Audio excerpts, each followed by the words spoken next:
Lilipat na ba si Stephen Curry sa Boston Celtics? Isang trade proposal ang biglang pinag-uusapan at kapag ito ang nangyari, maaaring mabago ang buong NBA. Pero, papayag nga ba ang Golden State Warriors? Tara, alamin natin.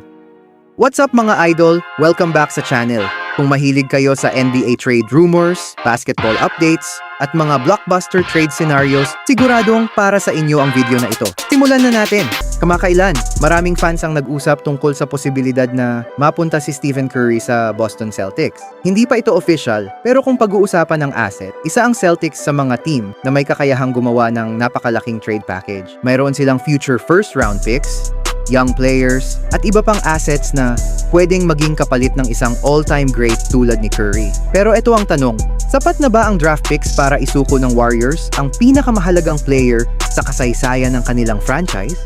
Kung business ang pag-uusapan, malaking bagay ang makukuhang assets ng Golden State para sa kanilang future rebuild. Pero kung loyalty naman ang pag-uusapan, napakahirap gawin ang trade na ito. Si Stephen Curry ang nagdala ng 4 na NBA championships sa Warriors at siya rin ang naging dahilan kung bakit isa sila sa pinakasikat na franchise sa buong mundo. Kaya kahit gaano kaganda ang offer ng Celtics, hindi magiging madaling desisyon ito para sa Warriors.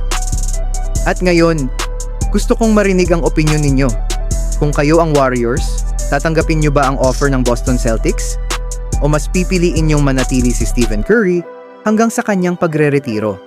Comment down below ang inyong sagot at huwag kalimutang mag-like, subscribe at i-share ang video. Hanggang sa susunod, mga idol!